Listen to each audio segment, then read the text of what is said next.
I never expected to be here. I didn't know about Prague, I didn't know about liberation in the truest sense. I've done research over the last 3 years. It's all culminated in this weekend for me in a way, because I now have a backstory that I didn't have, and I've researched very thoroughly, and I've gone on that journey to discover my father's past. And in a way, I've been brought together with a family, and there is a bond like no others with this group of people. And I'm very acutely aware that the future is down to us and the third generation, the fourth generation, and so on, to keep that story alive. And by being here today and having the press and having the photographs and feeling what it's like to stand on those steps, shoulder to shoulder with other people whose families have gone through that experience, I think is a monumental moment. This is really special and very memorable for us because it connects our father's past with our present and the next generation's future. So it links us all together. It's a chance to reconnect with other people who have had the same situation as us, and other people whose family history is the same as ours, and that's quite rare. This is probably the first real place that my father saw when he was liberated from Trajanstadt in 1945 in May. So to come back here with my family, being second generation and third generation, is an amazing experience. But more importantly, you know, he's here with me in my heart. He's here with me in my soul. He's in my family's heart and soul. To Prague, I've bought my grandpa's necklace, which I've been waiting to wear it when I came here, so that I could have something in this picture that he used to wear every single day. It was delightful to be with my crowd. There's not many of us left, but there are a few, and we always consider ourselves as brothers, like a long-lost family. So when we see each other, we always have got something in common, and we do appreciate each other. I went to visit him a few times. It feels like a massive honour to be here, because without my grandpa I wouldn't be here. He went through a hell of a lot. He was the most amazing man. I remember him very, very well. He was a big inspiration to me and still is. I still think about him every day in everything that I do. He comes into my thoughts a lot, because I know that what he went through, everything else seems easy.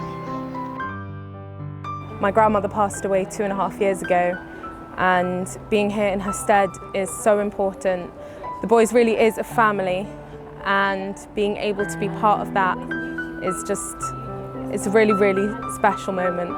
It's just so incredible for me to be here. First of all, to be where my father was 75 years ago after having just survived the Holocaust. And here he was about to go to his new life in England. That's such an incredible thing to see how life is so different now. My father had barely survived the Holocaust, and now here we come 75 years later, and I came with 3 of my 4 children. And life is so wonderful, and just to see how we've made so much progress since then is just amazing. And also, I feel it's important for my kids to be here to continue the legacy of the story of their grandfather and the Boys. About 2 years ago, we had the idea of retaking this photograph, and in about 1 hour's time, we're going to do it with 240 people just over there. It's good. We're setting up. We're excited. It's a bit cold, but we're going to get there. And everybody's very, very excited about it. I can hear you.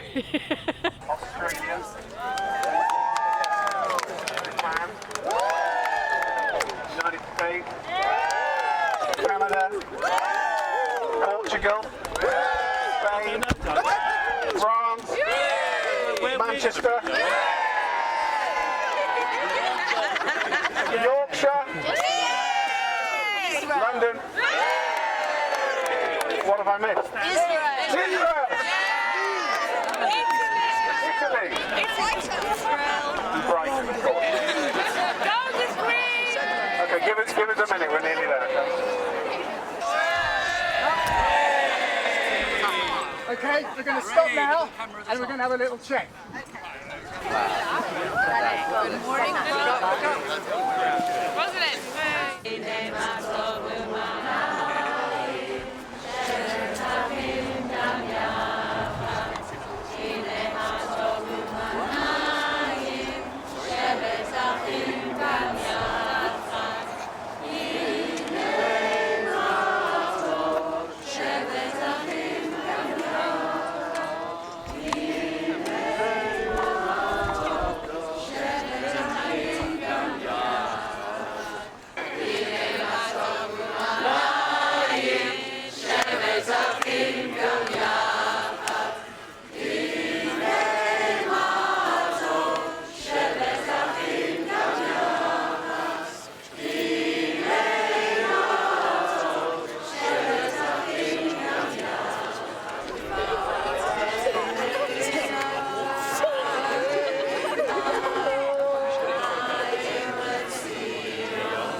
Today has just been beyond our wildest dreams. To actually take part in the photograph was just amazing. To think that my dad was there 74 years ago, and now to come to Theresienstadt, where I know it was his final place on his Holocaust journey, is just so emotional.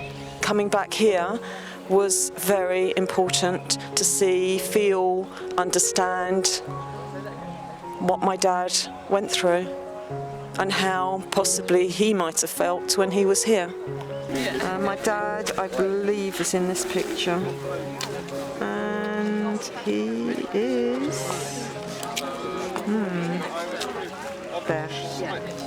I only found out that my father was one of the boys last year by kind of accidentally seeing a show at the London Jewish Museum, and that started a little bit of investigation, which ended up me buying the book about it and then making a few investigations and meeting the 45 Aid Society, having the reunion last year.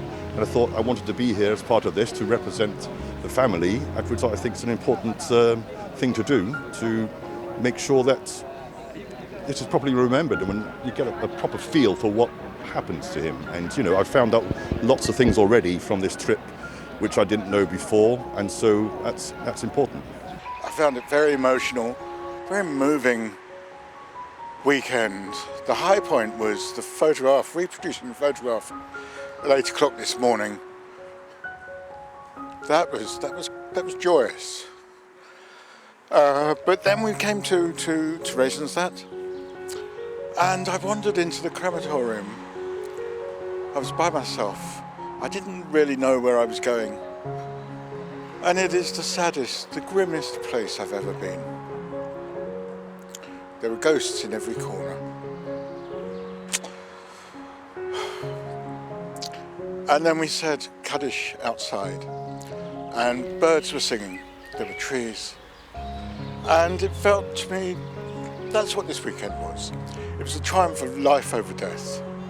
There is a responsibility that we carry where in the most inhuman and unconscionable situations that our father was in, he survived.